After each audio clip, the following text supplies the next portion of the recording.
A lone infant's wail pierces the midday hush of a small Egyptian village. Neighbors later recall that they heard the baby crying incessantly, but no sign of his mother's voice.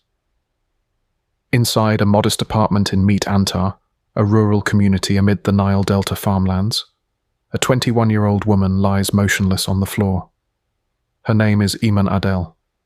She's a young mother and college student, now unresponsive on her living room rug.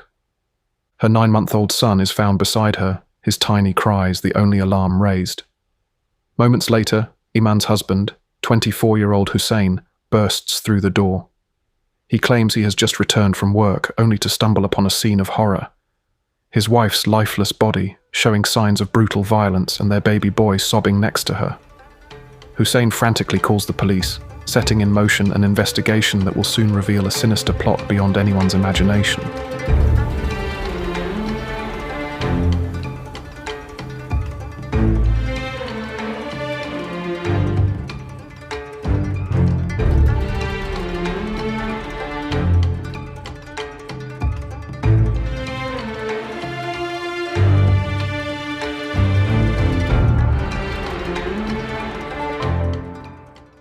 Iman Adel was by all accounts a devoted daughter, a loving mother, and an earnest student. In 2020, at just 21 years old, she was juggling many roles: new motherhood, her third year of college courses, and the duties of a wife in a conservative rural household. Hailing from the village of Meet Antar in the Dakalia Governorate, about 130 kilometers north of Cairo, Iman lived in a close-knit community where everyone knew each other's families and traditions ran deep. She had married young, not uncommon in her community, and by age 19 she was wed to Hussein, a local young man a few years her senior.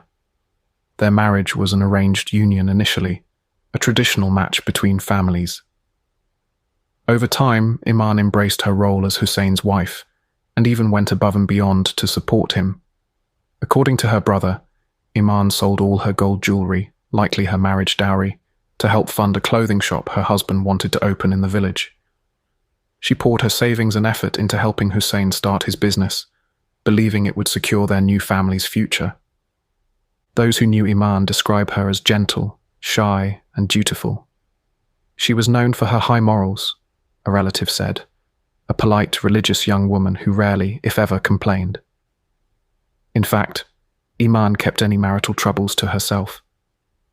Her brother later remarked that during the nearly 2 years of her marriage, she never told us about any family problem with her husband, indicating that Iman preferred to suffer in silence rather than burden others, and suffer she did. After giving birth to her son in late 2019, Iman's health had been fragile. She was breastfeeding and often weak from postpartum anemia and exhaustion, even fainting at times from the strain. Still, she persisted, continuing her university studies remotely during the COVID-19 pandemic, caring for her infant, and keeping up with housework in their small apartment. For Iman, these months were a challenging blur of late-night feedings and exam deadlines. For Hussein, however, life after his son's birth felt less satisfying. By early 2020, relatives recall that Hussein seemed restless and unhappy in the marriage. He was 22 and running the clothing store that Iman had helped him establish, but he reportedly grew resentful of how motherhood and college had changed his wife. She was no longer the carefree teenage bride with endless time for him. She was often tired, busy with their baby or her coursework. Hussein complained that Iman wasn't paying him enough attention, that she was absorbed by the baby and her studies and not as available to dote on him. In his eyes, she had changed after birth, and he wasn't happy about it. As Iman focused on parenting and finishing her degree, Hussein's discontent festered. He began pressuring her to drop out of college, urging her to abandon her studies to focus solely on being a wife and mother. But Iman, who dreamed of graduating and perhaps building a better future for her child, refused to quit school. This refusal only widened the rift between them. Meanwhile, Hussein's wandering eye had settled on someone new, another woman from the same village. At his clothing shop, a young female customer had caught his attention. Over time, Hussein struck up a flirtation with this woman, and the two developed a relationship. In his mind, she was everything he felt Iman could not be at that moment. Unattached, carefree, and attentive to him. Buoyed by this prospect, Hussein decided he wanted to marry this new woman as a second wife. Under Egypt's personal status laws, a Muslim man can legally take a second wife, but such a move is often socially frowned upon, especially if done without the first wife's consent. Iman absolutely refused to accept a polygamous marriage. According to investigators, when Hussein broached the idea of marrying another woman, Iman opposed it vehemently. She would not agree to him taking another wife, and likely would have sought a divorce if he tried. To complicate matters further, Hussein's own family disapproved of his plans to leave Iman. They liked Iman. She was, in their view, a respectable and well-behaved wife from a good family. In fact, when Hussein asked his father for permission to divorce Iman and pursue the new woman, his father refused, chastising him. The elder relatives reportedly told Hussein that Iman was a girl of impeccable character, better than you, and you're not living up to your responsibilities. This scolding bruised Hussein's ego. Not only was his wife denying him, but his parents were siding with her. He felt trapped in a marriage he no longer wanted. For Hussein, divorcing Iman against his family's wishes carried other problems too. In Egypt, divorce can come with financial obligations. A husband may owe his wife deferred dowry payments, alimony, or be expected to return her bridal gifts and furniture, known as her gahez, that her family provided. Hussein had no desire to face those costs or the community backlash of being seen as the man who abandoned a devoted wife and infant. In his mind, he needed a way out that made Iman look like the guilty party. If he could disgrace her, or prove some transgression on her part, he might rid himself of her without pity or financial penalty. It was this twisted calculation that gave birth to a diabolical idea. Hussein would engineer a scenario in which it appeared that Iman had committed an unforgivable act of betrayal. At some point in the late spring of 2020, Hussein confided his dark plan to an acquaintance, Ahmed Reda al-Shahat, a 33-year-old man who worked at Hussein's clothing shop. Ahmed, often referred to by the nickname Ahmed al-Ajlati, the wheel repairman in the village, was a local handyman and employee desperate for money. Hussein knew Ahmed could be useful. He approached him with a proposition that scarcely seemed real. Help him ruin Iman's honor so that Hussein could justify divorcing her. Specifically, Hussein asked Ahmed to break into his home and rape Iman, thus creating the appearance that she had been unfaithful. After which Hussein would dramatically catch her in the act and use it as grounds to cast her out. The plan was as elaborate as it was grotesque. Hussein offered Ahmed a hefty reward. Later reports indicated a promise of 100,000 Egyptian pounds, over $6,000, in exchange for carrying out the assault. Hussein's idea was that once Ahmed had overpowered Iman, he would call Hussein, who would then rush home, supposedly catch his wife with another man, and summon both families and neighbors to witness this shameful scene. In the conservative social code of their village, a wife's infidelity is a grave dishonor. Hussein wagered that if he exposed Iman as an adulteress, even though she would be a victim of rape, he intended to portray it as her willing affair. She would be rendered defenseless. She would lose any claim to financial rights or custody of their child, and her own family might even disown her.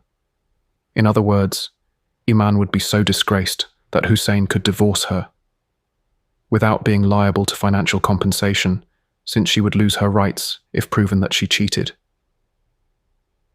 It was a perverse scheme to free himself at the total expense of her reputation and safety. Ahmed agreed to participate. Perhaps the money lured him. Perhaps a twisted loyalty to his boss played a role. In any case, both men set about arranging the trap. They chose a day when they knew Iman would be alone at home with the baby. June 17th, 2020, a Wednesday. Hussein made sure to leave the house that morning, heading to his shop as usual, to establish an alibi. Critically, he also made it easy for Ahmed to enter their home. Their apartment was secured by a heavy door with an electric lock, and no stranger could normally barge in. But Hussein provided Ahmed with a spare key to the building's entrance, and even left the door of the apartment unlocked, or the key in the lock, so that Ahmed could slip inside without forcing entry.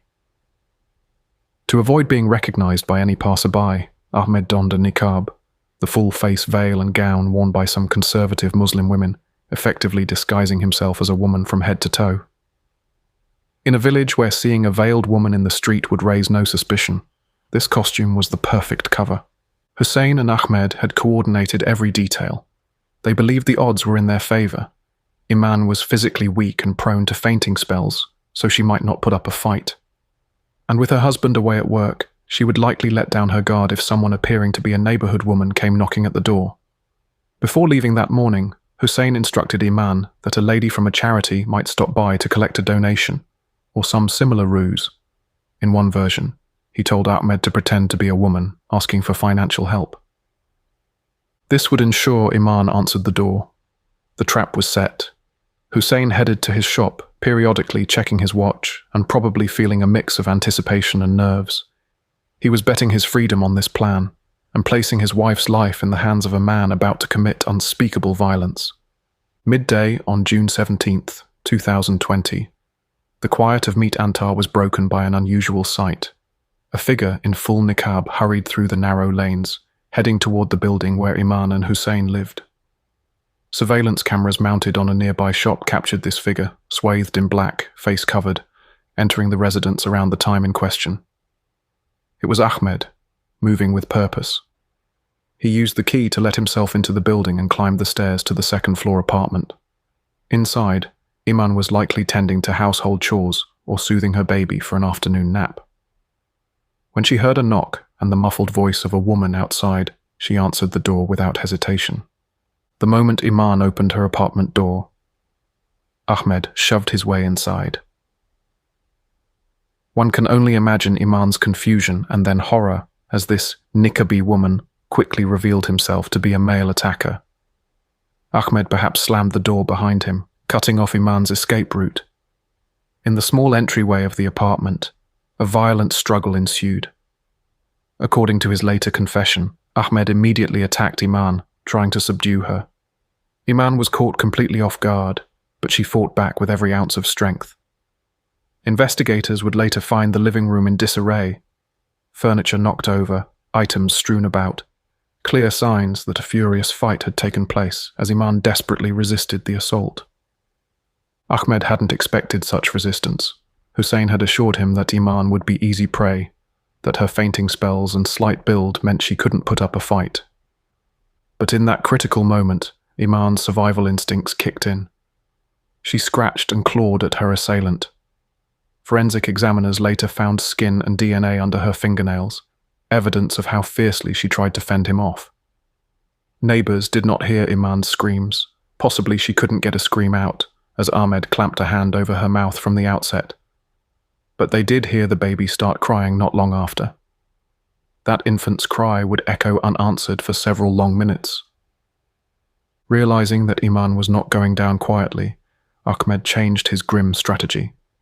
His goal had been to carry out a rape as instructed, but her resistance threatened to foil the entire plan.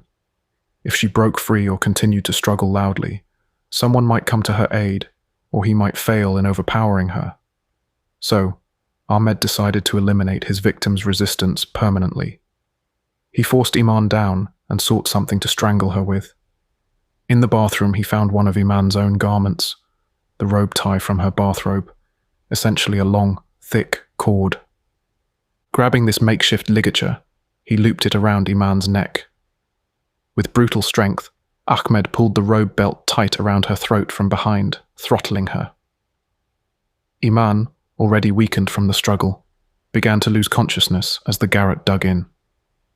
Not taking any chances, Ahmed also pressed his hands around her neck, doubling the pressure. The oxygen to Iman's lungs was cut off. Within moments, her valiant fight for life was over. Iman Adel was strangled to death on the floor of her own home, killed while her infant son was just a few feet away, wailing in terror. Iman's final moments were later recounted with sorrow by her grandfather, who took grim solace in one fact. She defended her honor with all her might and died chaste, he said. She fought until he beat her and strangled her. She died a pure soul, like an angel. Indeed, Iman's last act was resisting a rape, protecting herself and, symbolically, her dignity, until her very last breath. With Iman limp and lifeless before him, Ahmed proceeded to carry out the second part of the plan, or a warped version of it. He now raped Iman's lifeless body. Later autopsy findings confirmed evidence of sexual assault, and prosecutors stated that the rape occurred after death, once Iman could no longer fight back. This horrific detail underscored the depravity of the crime. Whether Ahmed did this to simulate the planned scene for when Hussein arrived, or out of his own perverse impulse is unclear, but it ensured that physical evidence of intercourse, bruising, DNA, etc., would be present to falsely implicate Iman in adultery, as Hussein had wanted. After committing these acts, Ahmed hastily began to stage the aftermath. He rifled through some cabinets and tossed clothes around to make it look like perhaps a robbery or violent struggle had occurred, which, in truth, it had, though not one initiated by the victim. In fact, as he left, Ahmed took several personal items of Iman's with him, possibly jewelry or a phone, which he carried out in a bag as he fled the scene.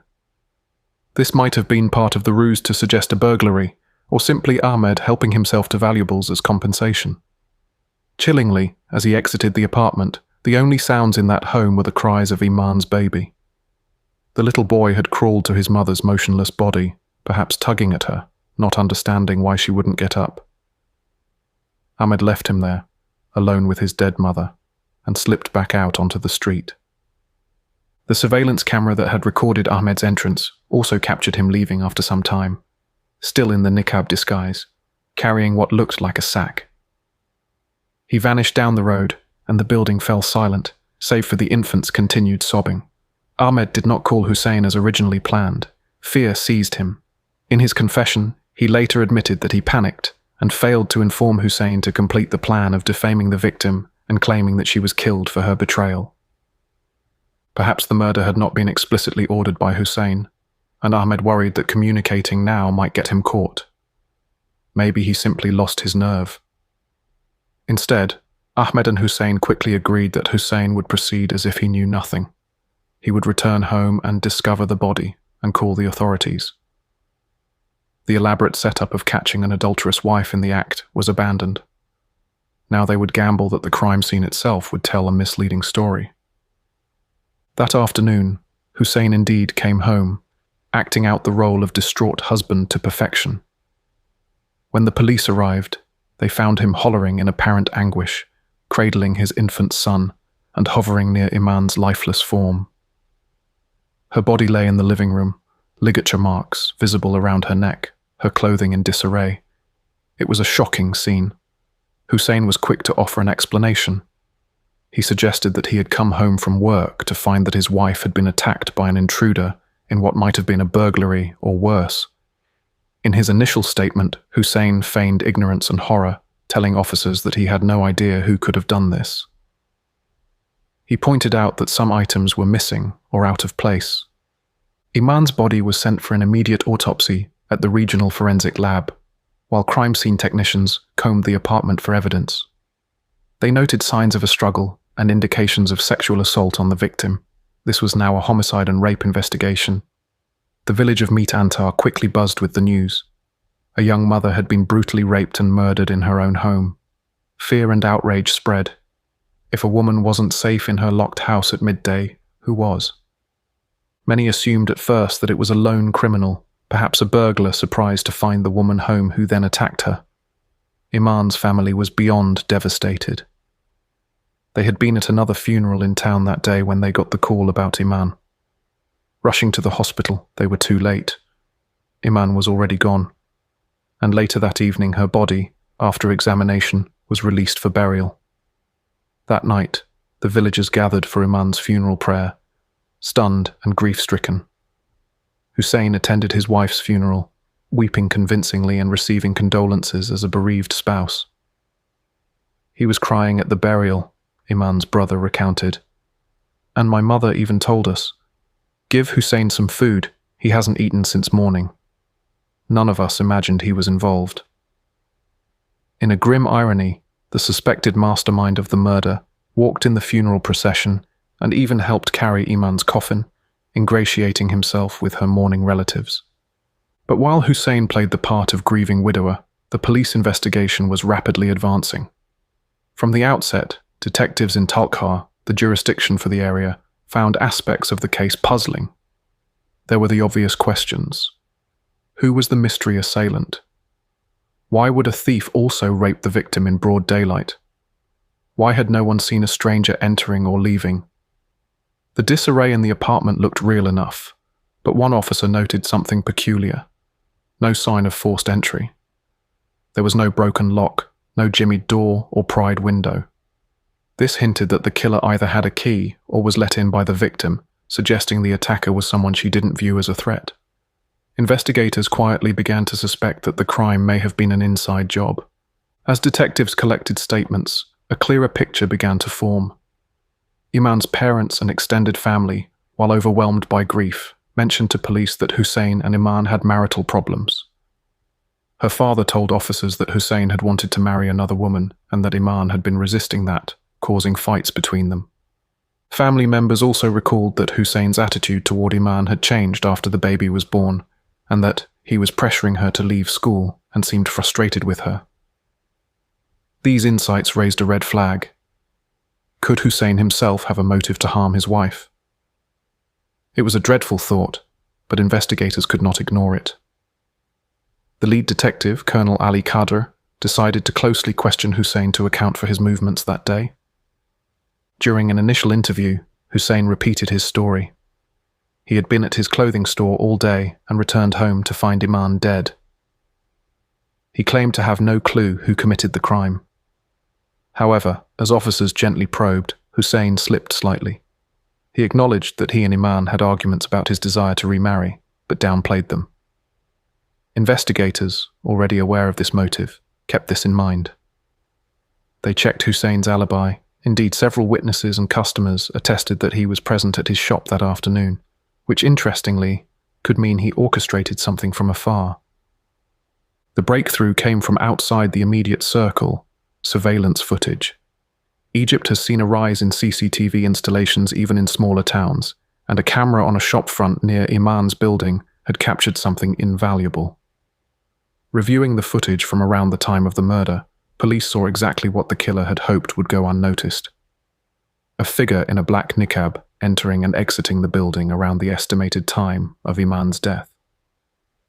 The footage showed this person arriving not long after Hussein left for work and leaving before he returned, a window that aligned perfectly with the crime. To the untrained eye, it looked like a woman in conservative dress. But investigators looked closer. The gait and mannerisms seemed off. Could it have been a man in disguise? They extracted still images of the individual and showed them to a few locals. Someone thought the build resembled that of Ahmed, the shop assistant who worked for Hussein. This was the same Ahmed that some of Iman's relatives quietly mentioned as a possible bad influence on Hussein. In fact, Iman's grandfather had immediately suspected Ahmed from the first moment upon hearing of the niqab-clad intruder, because he knew no outsider could enter that building easily, and he had suspicions that the crime came from inside the house. To the grandfather, either Hussein or someone close to him must have been involved, and Ahmed fit the bill. Police brought Ahmed in for questioning soon after Iman's funeral, and it didn't take long for the story to crack wide open. Confronted with the video evidence and inconsistencies in his own whereabouts, Ahmed buckled. In a detailed confession, Ahmed admitted to everything: entering the home in disguise, attempting to rape Iman, strangling her, and assaulting her after death. Crucially, he did not claim it was a solo act of crime. He spilled the conspiracy in full, revealing that he had done this at the behest of Hussein, Iman's own husband, who had promised him money in exchange for committing the rape and, as it tragically turned out, the murder. Ahmed stated that Hussein's intention was to frame Iman for infidelity so he could divorce her without consequences. He even provided details that only an insider would know. For example, he described how Hussein gave him a copy of the key and told him the door would be left open, and how Hussein had insisted that Iman would likely faint or be unable to resist due to her medical condition. This confession was explosive. When the news broke on social media that the husband had been arrested along with the killer, the public reaction was one of astonishment and fury. The idea that a husband would allegedly hire someone to rape his own wife was beyond heinous. It was virtually unheard of. Online, Egyptians expressed outrage with trending hashtags like "Iman Adel's justice shall be delivered," demanding the harshest punishment for both men. The case was quickly dubbed the story of the martyr of honor, referring to how Iman died essentially because of a fake honor ploy. People empathized deeply with Iman. She was seen as a martyr who lost her life defending her honor against a vile scheme. Meanwhile, investigators corroborated Ahmed's confession with physical evidence. They found the robe belt used to strangle Iman, and forensic tests matched fibers and DNA to Ahmed. They retrieved CCTV showing Ahmed's movements. They even examined the cell phones of both Ahmed and Hussein, likely finding communication or proof of coordination around the time of the crime. Additionally, medical examiners confirmed the timeline that aligned with Ahmed's account, the strangulation marks and the evidence that sexual assault occurred post-mortem. Faced with this mounting evidence, Hussein could not maintain his charade for long. When confronted with Ahmed's testimony, Hussein initially tried to split hairs. He admitted to the plot, but denied that he intended for Iman to be killed. He told prosecutors that he only wanted to create a scandal for his wife so that he could end the marriage, and that he never agreed to her murder. In his version, the plan was merely to catch her in a compromising position, not to take her life. But to the authorities, this made little difference. Iman was dead as a direct result of the conspiracy Hussein set in motion. Whether or not he explicitly ordered a killing, he had orchestrated the events that led to her death. Both Hussein and Ahmed were promptly charged with premeditated murder, attempted rape, and conspiracy. The prosecutor's official statement outlined the case starkly. Due to constant marital disputes and the husband's family refusing his wish to divorce, Hussein decided to fabricate an incident that would dishonor her, enlisting his worker to carry it out. When this statement was made public, the shockwaves were immense.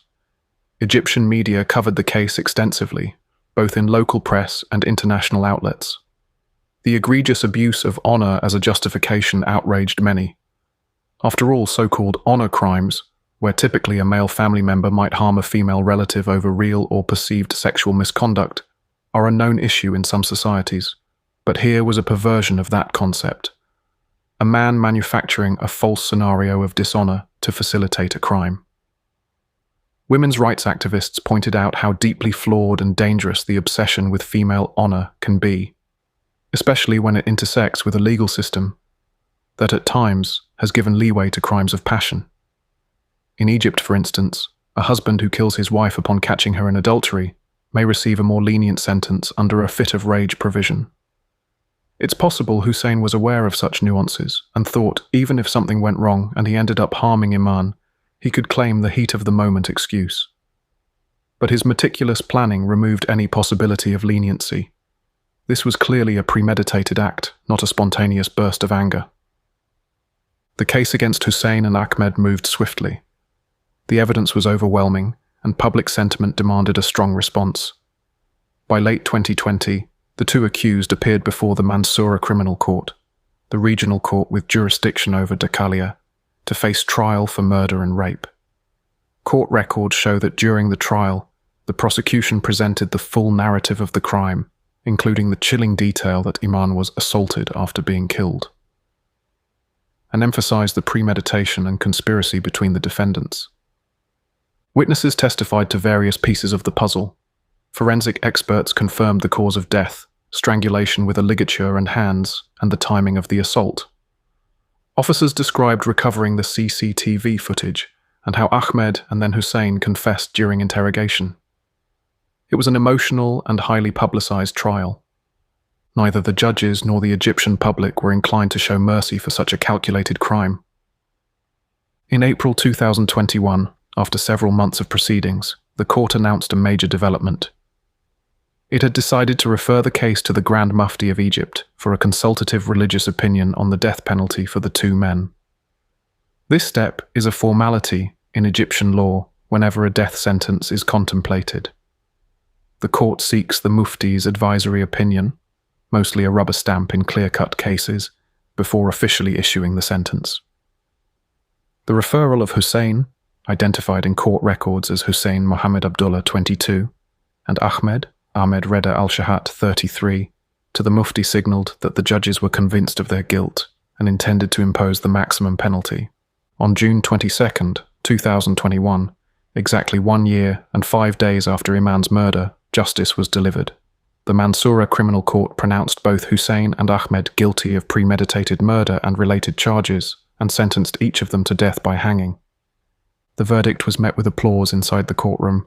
Iman's mother, who had sat through the trial heartbroken but determined, reportedly clutched a photo of her daughter and wept with relief. Outside the courthouse, she gave an impassioned statement. "Your right has come, my daughter. God has brought you justice in this world," she cried out, addressing her deceased child in spirit. Referring to Hussein, the man she once trusted as a son-in-law, her tone turned to rage. "I can't wait to see him hanged, just like he strangled you, while you were defending your honor." Egypt, having capital punishment, meant the death sentences would automatically be appealed. Over the next couple of years, Hussein and Ahmed remained in prison jumpsuits on death row as their case went up to the Court of Cassation, Egypt's highest appeals court, for review. Throughout this period, the memory of Iman's case stayed alive in the media, often cited alongside other instances of violence against women that spurred calls for legal reform and societal introspection. Finally, in November 2024, the Court of Cassation issued its ruling. It upheld the death sentences for both men, conclusively closing the case with a final stamp of justice. The men, now exhaustively proven guilty at all judicial levels, await their fate. In Egypt, once appeals are exhausted and the sentence is ratified, execution dates are set in coordination with authorities. Barring any unforeseen clemency, Hussein and Ahmed will face the gallows for their crimes, a punishment many feel is deserved in this case. In Meet Antar, villagers were sickened by the treachery that had unfolded in their midst. Thousands had come out for Iman's funeral, flooding the streets in a show of support and grief for the young woman whose life was so cruelly cut short. Her family, who initially had buried her in Hussein's family plot, as is customary for a wife, could not bear the thought of her resting in the ground of the man who plotted her death. They petitioned to move her body to her own family's cemetery, to sever that final tie with the husband-turned-killer. As her uncle said, it became a psychological issue that she was buried in the killer's graves, reflecting how deeply the betrayal had scarred them. Iman's infant son, who miraculously survived the ordeal physically unharmed, was taken in by her parents.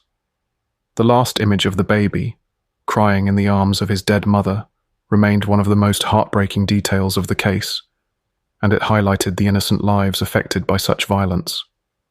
Legally, the swift and harsh punishment for Hussein and Ahmed, the death penalty, upheld through all appeals, sent a strong message that premeditated murder under the guise of honor will not be tolerated.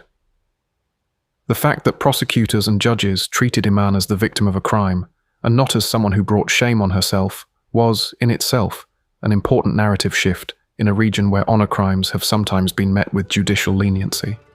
And when the verdict of death for her killers was finally announced, there was a sense that Iman's soul could rest in peace, and that her courage in resisting her attackers was honored.